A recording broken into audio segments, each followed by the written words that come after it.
I have finished Starfield and I'm here with all the answers to your important Starfield questions. I asked on Twitter what you'd like to know about the game, so now I'm going to tell you. No spoilers. There will be no Starfield spoilers in this video.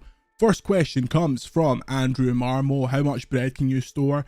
Not as much as you'd think. That inventory space fills up quickly. However, there are a couple of skills that you can take which will increase your inventory space.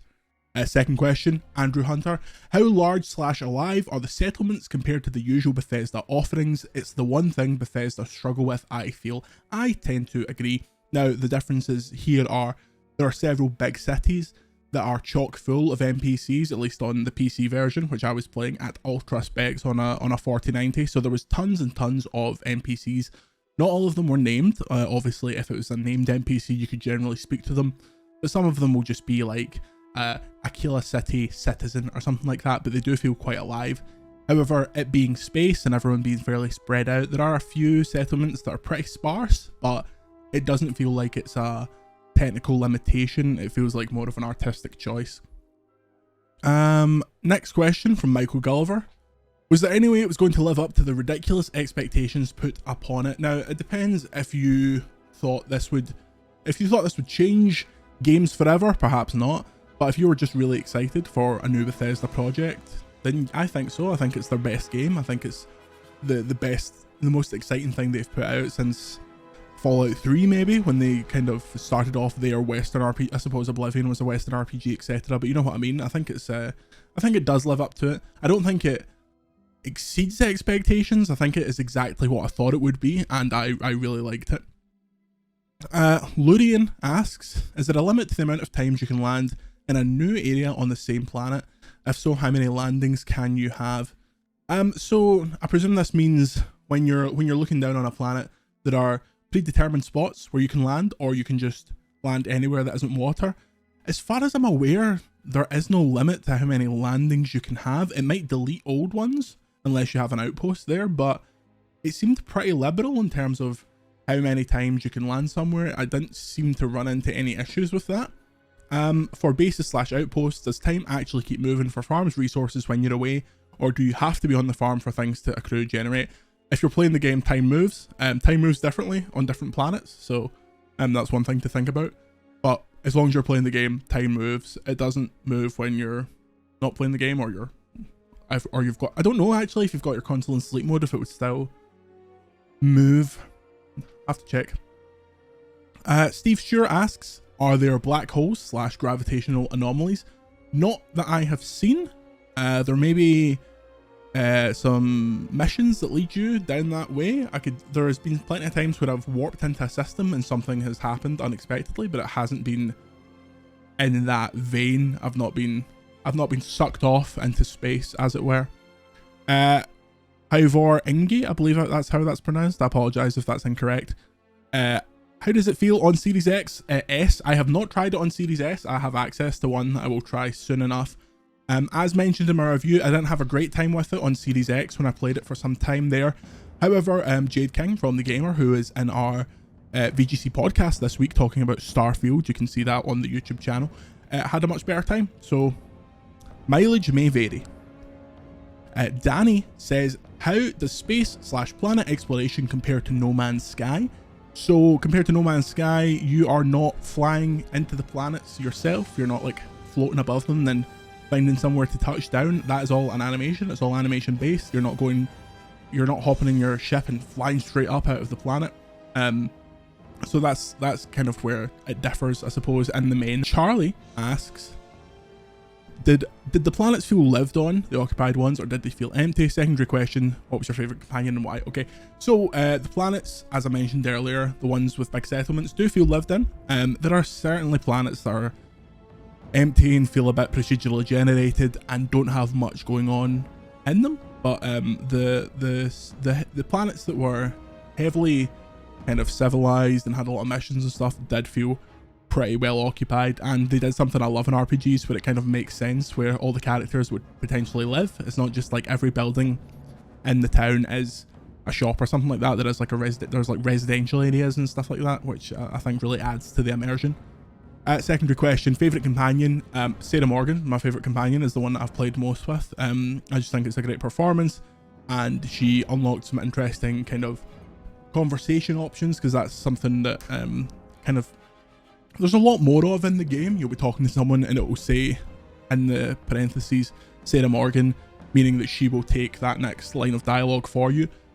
She's the leader of Constellation, who is the main faction that you'll be working with in the game. You meet her within about half an hour of the game starting. The Great One asks, does your character have to be a certain level to go to certain planets? No. Your character can go to any planet in any system if they have the correct ship. There will be some systems later in the game that require a larger grav drive, meaning you'll need to either be able to pilot a better ship or find a better ship. There are a few missions that give you like late game ships. There's one you get quite early called Mantis that I would really recommend following, but no, there's no level caps in that sense. Corey asks, how many songs is the full score soundtrack? I do not know, but the score is lovely. There's no like licensed music or anything. There's no Fallout like old-timey radio, which I kind of missed. Why when we go into space did we stop making music? But yeah, I'm not sure. Luis Fernando says, can we pet dogs? I'm not sure that there's any dogs in space. I don't think I've seen a single dog or an animal for that matter in space. I might be completely wrong there.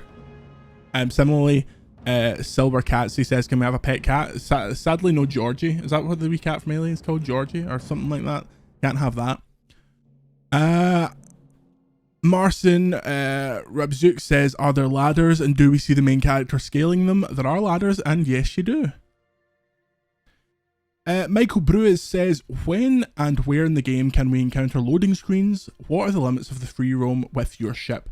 So loading screens will be between getting out your ship and getting in to take off to a new planet, going inside, like going to interior spaces from outside spaces. There's loading screens. The loads on PC were really short, so I didn't notice them all that much. On Xbox, they're a bit more significant.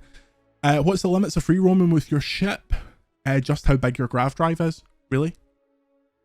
Jacob Woodward, did you encounter any Easter eggs from other Bethesda games aside from the Adoring Fan? Of course.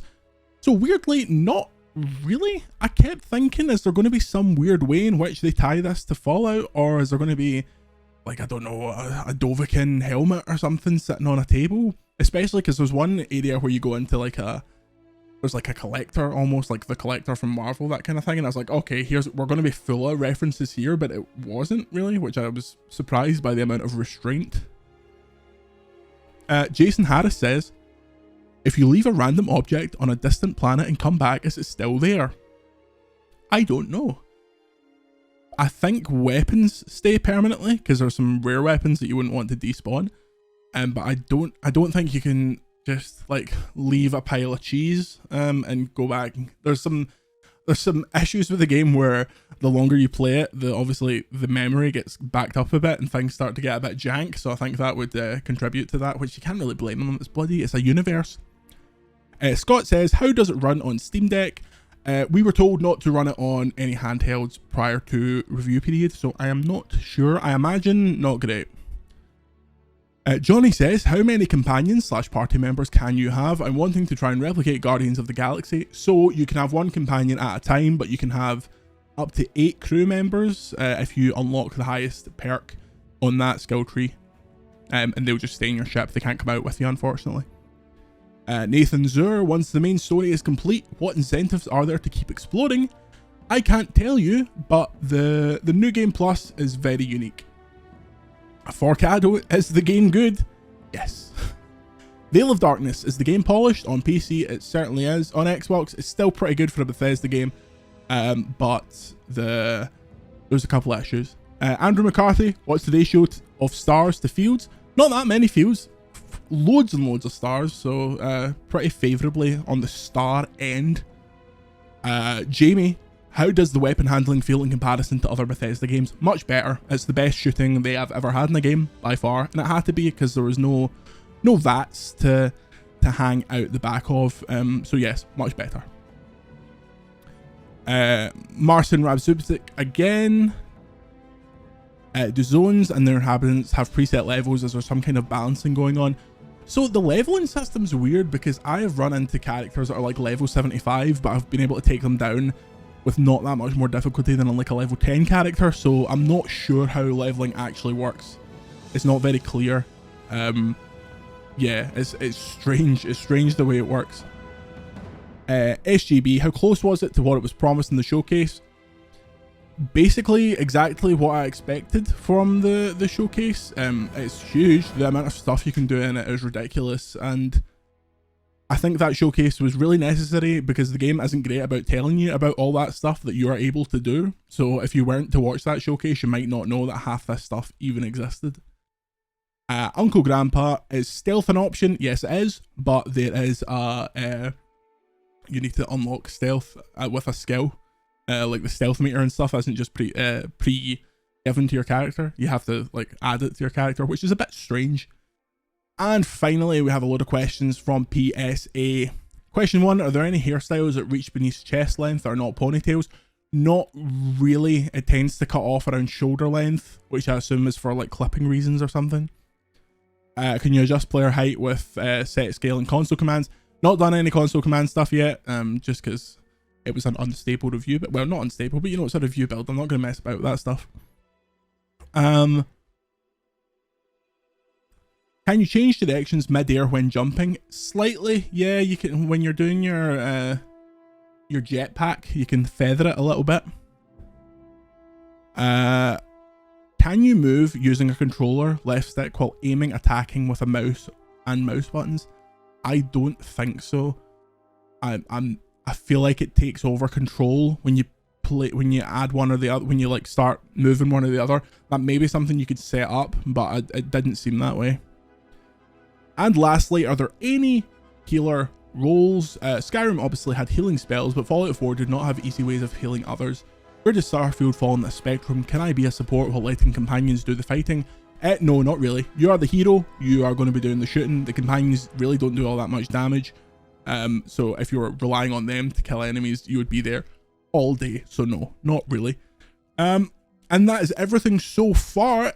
If you'd like to check out more Starfield coverage, you can check out our video review. You can also check out our podcast. This week's episode of VGC, a video game podcast, is on YouTube now, and it has got a large chat about Starfield with myself and the aforementioned Jade King from The Gamer. We're going to have so much more Starfield coverage in the upcoming week. And yeah, enjoy, go on and play it. It's out now. Well, it's out in early access in a couple hours. But anyway, thank you for watching VGC.